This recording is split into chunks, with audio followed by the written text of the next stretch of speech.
meaning your office culture gives your office an identity.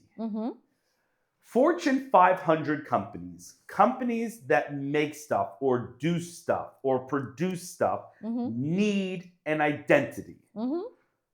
Dental offices don't need an identity. You know what our identity is? We help people. We fix teeth. We fix fucking teeth. I know. What more do you need? We fix teeth. You're gonna knock the photo over. Just I know it's infuriating to you. I understand. We gotta create a culture to create an identity. Are you out of your mind? What are you, GlaxoSmithKline? I know. What are you trying to fit? What, you don't know what you do? You fix teeth. Everybody here has a job to fix teeth. That's what we do. No one's coming in here going like, what do you guys do? Like, what are you guys all about? Imagine if somebody came into the office and be like, I saw the storefront. What are you guys all about? You'll be like, read our mission statement. Shut up. The mediocre dentist, the mediocre dentist. 'Cause sometimes you just feel mediocre. The mediocre dentist, the mediocre dentist. I am mediocre, you are mediocre, and that's not that bad.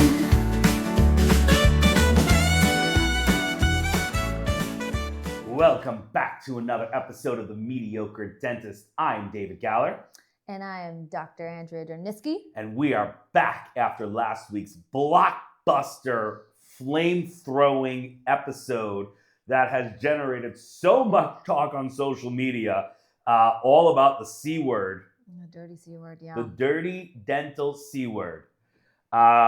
People are feeling very strongly on both sides about this. It's a polarizing topic. Yeah, we have people going, thank God someone is speaking up. And we got other people going that are 6 figures in and they're like, no, man, you got this wrong. We have people writing some hard stuff to us saying that we got it wrong and that they have an office amazing culture and blah, blah, blah, blah, blah. And just to reiterate, we are happy for those people. We're not knocking that. We're your biggest supporters. We want everyone to be happy. I just don't think that normal dental offices / most people can do that. Yeah. I call bullshit. Bullshit. Boom. Bullshit, bullshit, bullshit, bullshit. All right, I want to take this episode. I want to dive into, this is a strong position that I'm taking, that a dentist having to create an office culture to retain their staff is funny money. It's ridiculous. It's a scam. It doesn't exist. I want to make my case to you today on the jury. I think office culture is a selling point to dentists who are desperate to keep their staff and looking for answers. Super vulnerable, yeah. They're vulnerable, and the practice consultants are coming in, and the CE is coming in, and they're like, "Hey, this amount of money, we got you. Yeah, we'll help you develop an office culture. / maybe you're hiring an office manager who's selling you on. They're going to develop a culture, and you're like, I'm desperate for people not to give notice and leave and resign, so I will sign up and pay whatever, and it's a scam. Yeah. Okay. What else you got? The reasons why it's a scam. Number one, the dentists are very vulnerable. You said vulnerable. Yeah, absolutely. Why are dentists so vulnerable to this? The turnover rate. I mean, like a third of a dental practice, as per the reports, are turning over every year over year. Year over year. And it costs an inordinate amount of money. Every time you lose an employee, it's crazy money. Like up at minimum, it's $10,000. I mean, I've heard $10,000 for an assistant. Okay. $25,000 for a hygienist. Hygienist, I buy that. $50,000 for an office manager of lost production. Yeah, lost and revenue. They're supposed to be. We've talked about it. They're supposed to be number one turnover rate in 2025. And that's if he or she gives you the passwords. Yeah, no joke. $50,000 of lost revenue if your office manager turns over. So you're feeling very vulnerable. I'm feeling very vulnerable. Yeah. So I come and I'm like, Dr. Andrea, I have a solution. I know you feel very mediocre about your culture here. I have a 10-part training. Yes. Fly your whole team to Las Vegas. They'll love you. Fly your whole team to Hawaii. And we know I want to speak out that I don't think it's true. Yeah, I know. We've both tried it. All right. You became a dentist because you were good with your hands and you were good at sciences, not because you were a leader. Oh, no. Right? No. Is anybody out there like in the high school / college guidance room and they're like, you're the captain of the basketball team, you're the head of Model UN, you're running this whole team, I think you should be a dentist. Nobody said that ever. Yeah. Nobody. No. Nobody says you're a dentist, you're so good at leading people, you should be a dentist. But That's then you wake up one day and you're the head of 20 people. Yes, you are. So that makes you feel, because you know that wasn't your skill set coming into life, Yes. it makes you feel very mediocre. So everyone is vulnerable because they feel mediocre, because none of us were the leader. Like, you might have been the leader of something, but that's not the reason you became a dentist. By far, the dentists in this world were not tremendous leaders. I agree. There's also no CEO training. Like, you're the CEO of a dental office, right? Most average dental office gross is doing 1.2 million, let's say, right? Okay. So your average dentist, your very mediocre dentist, 4 ops, basic suburb, is doing 1.2, 1.5. So you are the CEO of a company that takes in $1.5 million. Yes. But yet you have no business training. None. You have no CEO skills. No. You have no leadership training. No. And yet you're supposed to run a $1.5 billion company. Billion. Billion, Whoa. sorry. Whoa. What kind of teeth you touching? I have dreams for us, my love. Oh, wow. Okay. Proud of you. You're driving a $1.5 million business. Yes. Yet in your belly, you know you have no business training, no leadership training, no HR training. Yes. And what does that make you feel? Makes you feel horribly inadequate. And mediocre. And if I come and I'm like, I have the answers to all your problems, I will provide you with training. Buying. Dentists are notorious for that, man. We'll spend money on anything. Anything. Any solution to any problem. Look at the magnificent crazy purchases. Yeah. So collecting dust in our practices. Very good. So we are vulnerable right now. Vulnerable and stupid. Because we're vulnerable because staff is resigning. Yeah. We don't know why. We can't stop it. Can't stop it. And number 2, in our belly, we have no leadership training. Yes. It's just learning on the fly. Yeah, you got it. So we're vulnerable. Yes. All these people come in and they go, oh, I'll give you the answers. I'll teach you culture. Yeah. Okay. They teach you culture. All right. So maybe on the outside, it might sound like a good thing. Okay, well, I don't have the training and it's happening and you're going to teach it to me. It'll work. But I want to theorize. This whole episode is about thinking culture, office culture, which is the current mood created by employer for office. Office culture. Do you have a better definition for office culture? What do you have? Put it on the screen. Here we go. Put it on the screen. Here we go. Okay, this is the definition of office culture, which is what people are selling you because you're very vulnerable. Read it. All right, we got a lot here. Okay. Read the office culture. The AI robots have stated, office culture, also known as workplace culture or corporate culture, is the collection of values, beliefs, and behaviors that define an organization. It's the personality of the company, and it's made up of both written and unwritten rules. I like it. Okay. Now you're getting hot here. I like it. That makes sense for a big company that does a lot of things. That does not make sense for a dental office. People are selling you a box of lies on that. I would like to make my point. Okay. I have many points. Number 1, for that to work, you need a CEO or a president who's sitting in an office, delegating and taking meetings and making decisions. Yes. The CEO of your practice, what's she doing 8 hours a day?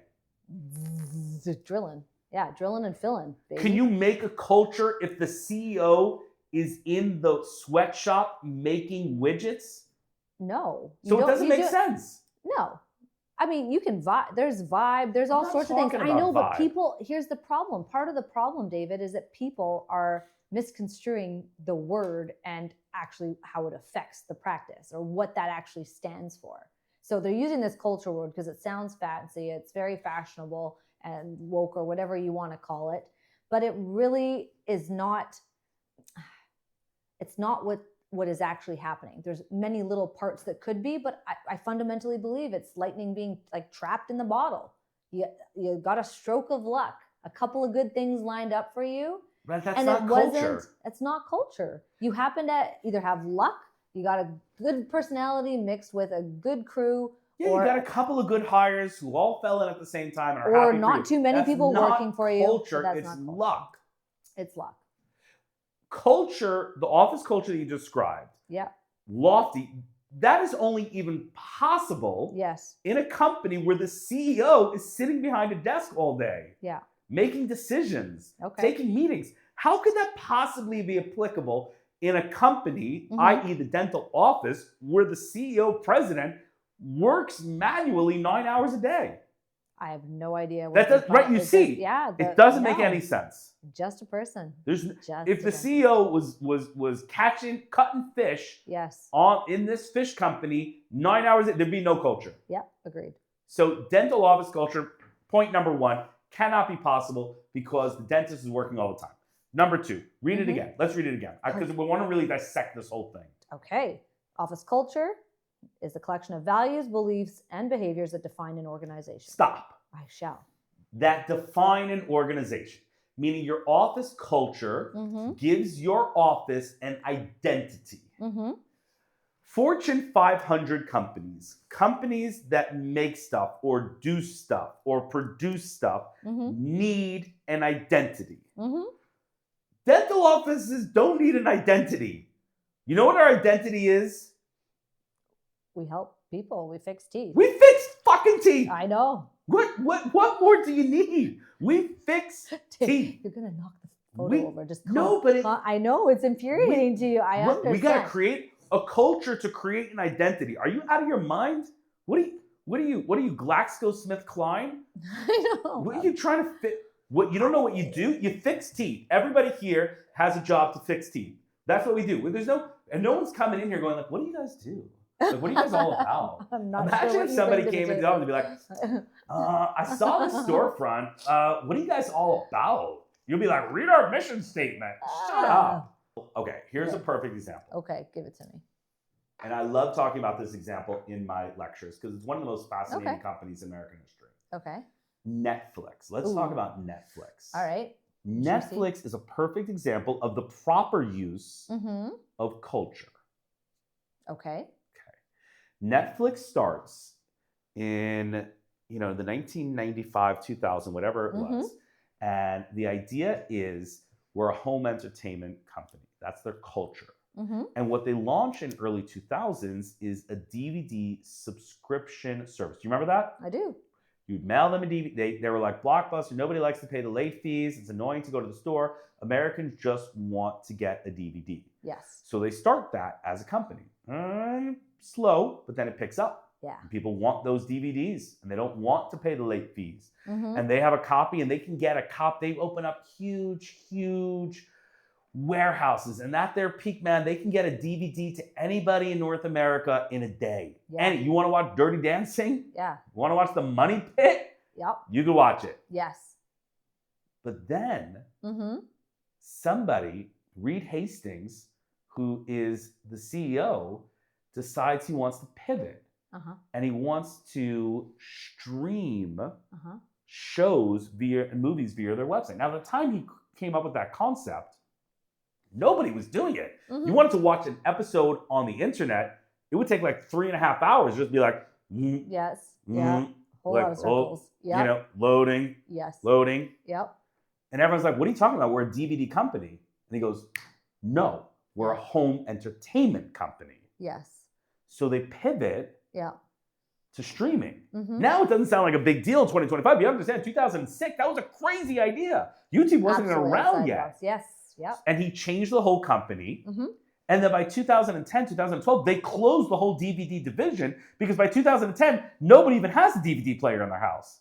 And they're the streaming. Yep. And they're like, cool, we're the streaming leading content. And then he's like, no, Yeah. we're the home, and our culture is Is home this, entertainment.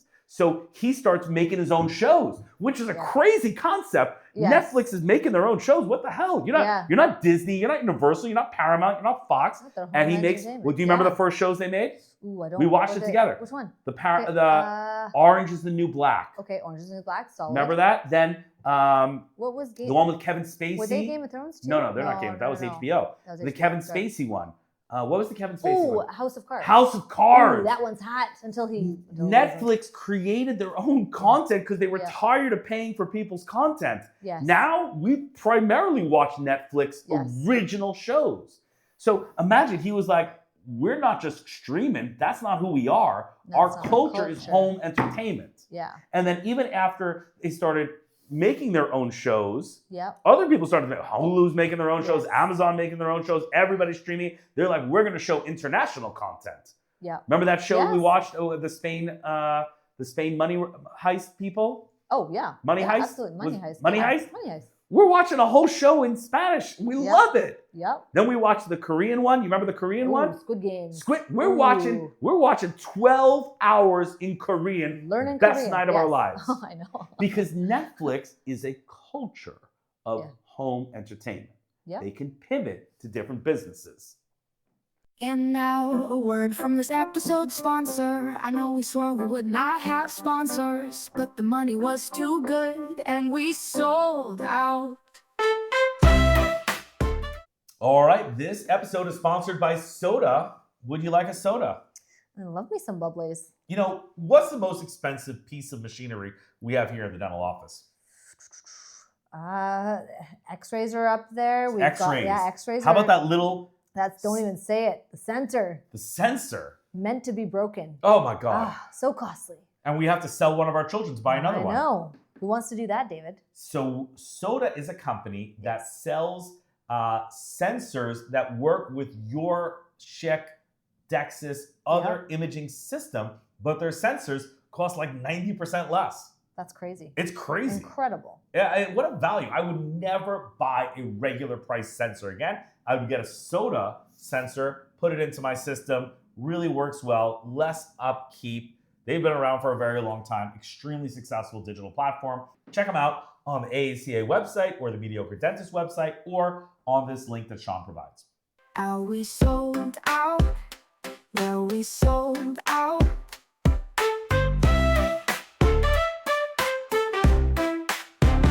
Dentistry is dentistry. Are you going to start working on noses? No. Are you going to start working boob implants? No, that is outside of my jurisdiction, sir. We do teeth. Yeah. We don't need an office culture to define what we do. You're selling people a bag of lies. We don't need that. We know what we do. All right, let's try another one. Sometimes people say you need the culture so that everybody beats to the same drum. We all work together. But that doesn't make sense in a dental office. I don't understand that. Okay. All right, in a sales organization, there are different ways you can approach it. We could be aggressive salespeople. Yep. We could be kind salespeople. Okay. We could be like problem, consequence, solution people in a sales. Like we're a design team. Are we a retro team? Like we're looking back at old concepts and reworking them. Are we an outside the box design team? Like we have a design team. There's 100 people who work here. We're a design team. Are we like outside the box people? Are we like the super tech savvy? Are we pushing the limits? Are we just perfecting? Like there are cultures in manufacturing, sales, marketing, businesses that define how they work. Yeah. But we take care of teeth. What kind of, like, how does that translate to a dental office?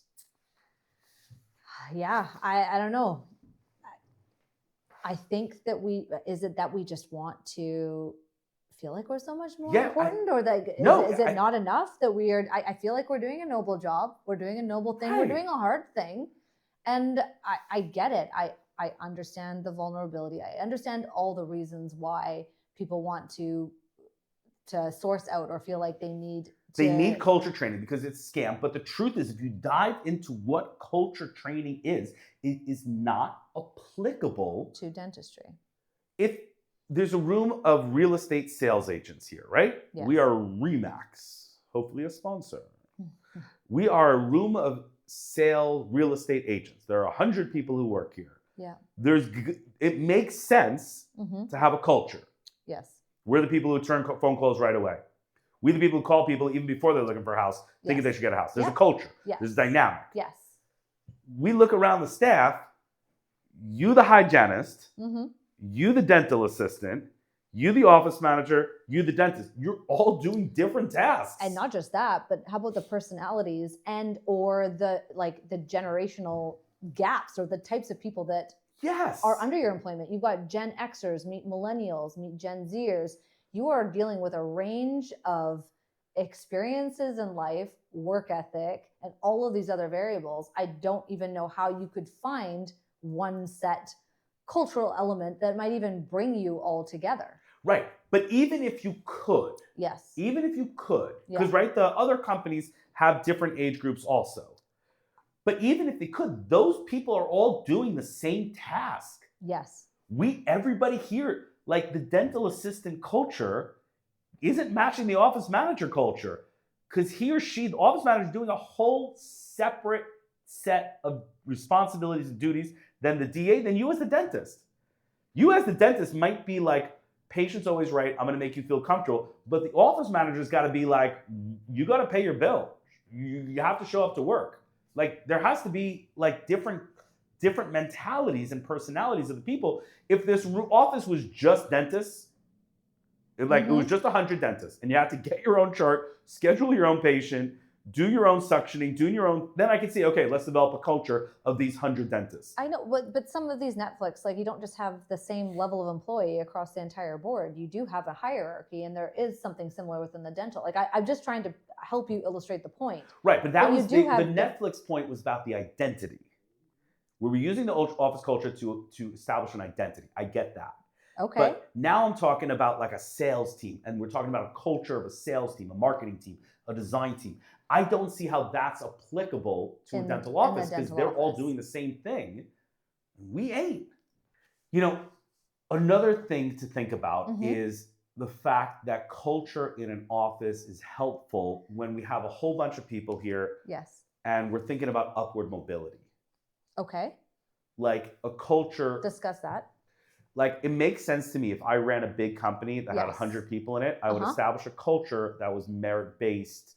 I would establish a culture that was pro-production, and then people would advance in the company to the vice president and then the CEO. Like, that's how most companies work. Okay. Like, you start in the, like the prototype, you start in the mailroom, and then you're the president one day. Yeah. Is like the standard American dream. Well, I look at that, or it's like, it's akin to DSOs, right? Because you have, I mean, at the end of it, at the very bottom of it, is the dental practice. And yes, we have all these systems and things that we're following by, but really there's a culture with the higher up. In the corporate part. In the corporate part. Correct. And it does. So maybe that's where people get, like, led astray, because it's kind of become a more prevalent hot topic in its own right. Like, I could But maybe they see it. Yeah. Because you see all these, like, hundreds of dental offices are under these umbrella, this corporate structure. And so that they think that it's so much bigger than it is. There's fewer just mom and pop shops.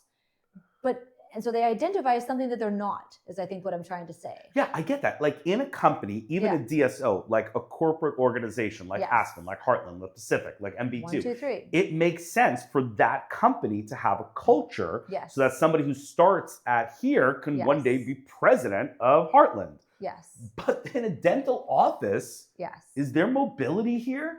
Yeah, it's not, because I know this because, like we had said, like, the gentleman that had come into our practice that sees thousands of practices, he came in and they don't know how to actually teach that. Right. It's something that people want to believe that can be taught, but I'm saying more than that. Like, for an office culture to really work, it has to genuine beliefs that if people follow, they can move upward in the company. Upward in the, yes. Can people move up in your dental office?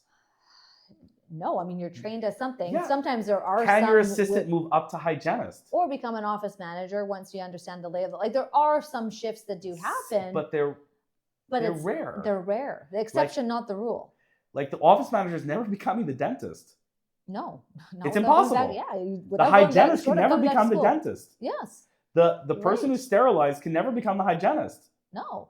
So the idea of office culture, that if you follow it and you grow and we grow together and it's a place that's rewarding, is a little bit misguided in a dental office as opposed to a sales firm, a marketing firm, a Uber, you work for Netflix. Like in all those other companies, you can move up to a certain degree, right? But in a dental office, like, I'm sorry, you're an assistant. You could be the best assistant. You could be the lead assistant, but you can never change roles. You can never be the president. You can never be the CEO here.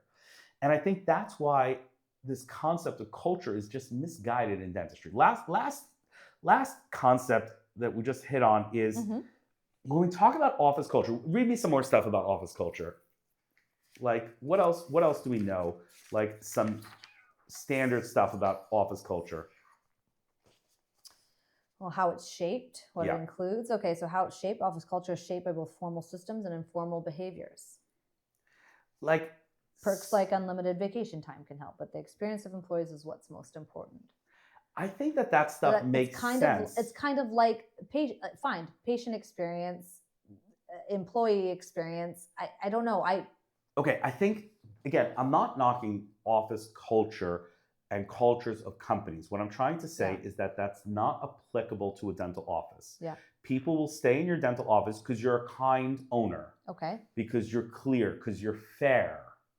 Gentle, yeah. Gentle. There's a good vibe. I come into the office smiling. Oh, I'm big on vibe. Yeah, absolutely. That's not culture. Yeah. Culture is this defined set of actions that we do in order so that the company can identify who we are. We know who we are. We know who we are. Yeah. That you can get upward mobility. Yes. And also, it's in a place of 200 strangers. Like a normal American company has 100 to 200 people. Yes. We're a small business. Yes. There's no, you would never. We're 9 people here. Okay, let me ask you this. Yes. You own a bakery. Okay. Wake up every day at 5 o'clock, make cookies, cakes, and this and that. Would you expect that bakery, that mom and pop bakery that has 8 employees to have a culture? It would sound ridiculous. Yeah. Like you'd be like, hey, we're having dinner with the owner of a bakery. I'd be like, how's the office culture? She'd be like, yeah, no, we come, we bake, we sell, we go home. You're creative, you're not, whatever. Yeah, exactly. It's not culture. I agree. Wrong word. Wrong word. Let's change the word. Vibe. Vibe. You want to sell me on vibe? I'm hardcore on vibe. Vibes all day long. Teach me how to be a leader, how to be kind to people, how to be listening to them. Totally. You have leadership training? I would take leadership training. Yeah. Leadership training. How do I lead this group of people? Because I didn't come into it learning how to lead. Yes. Vibe training, I'll get vibe. Yep. What's a good vibe? How should I say goodbye to people? That's a good vibe. Yep. Well, should I come in smiling? That's a good vibe. Or come in saying their name, whatever. Like whatever it is, addressing them by name is what I mean. We have an employee that has an amazing vibe at Solar Orthodontics. Who are you talking about? Geraldine.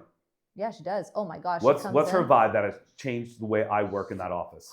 When you come into the office, when I walk through those glass doors, she is chomping at the bit. She is like ready to pounce on you, and she's gonna you expect it. She's gonna come in. If she's the one entering, she's coming in and she's like, "Good morning," and she radiates such warmth and love that even if you are pissed off and whatever you're doing, you are on top of the world.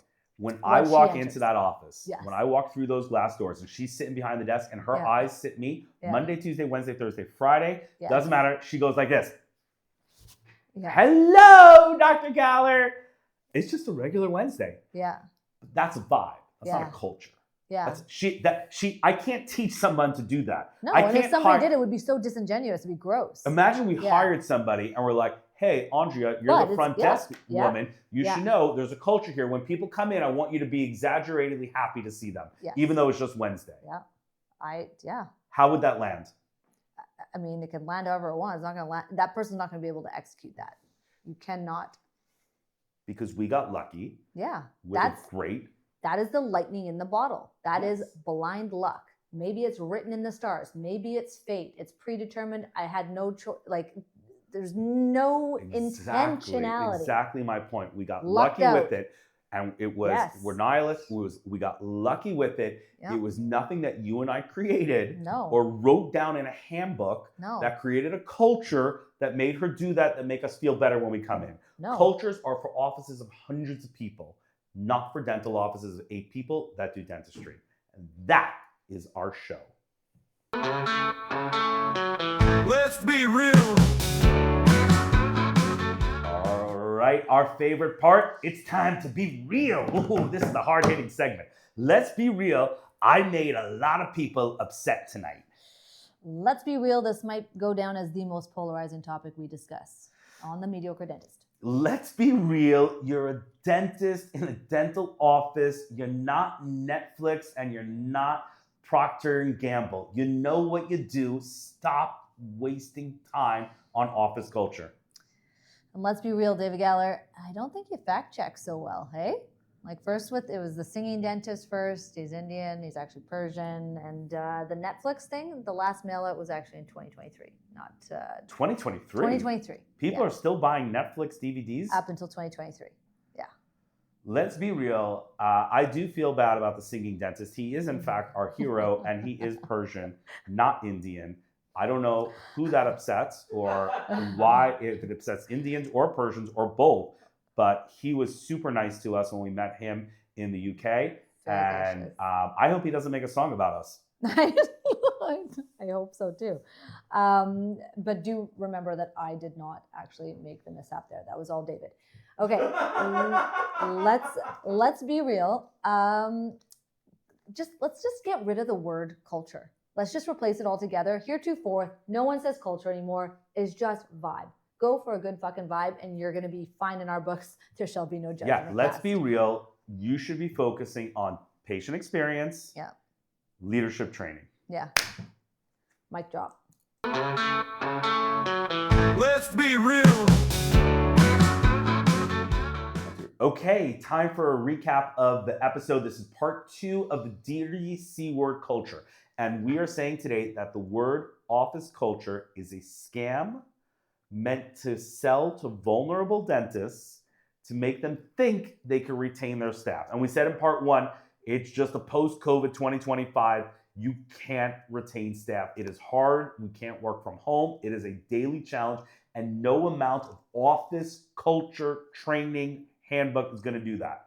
Office culture does not make sense in a dental office. There's no upward mobility. We are very defined about what we do. And it's just a small office and everyone has different roles. Mm-hmm. Your best chance, get a good vibe, treat people nicely. I'd rather you spend money on leadership training than office culture. Mm-hmm. Thanks very much, everybody. We'll see you next week. The mediocre dentist, the mediocre dentist. 'Cause sometimes you just feel mediocre. The mediocre dentist.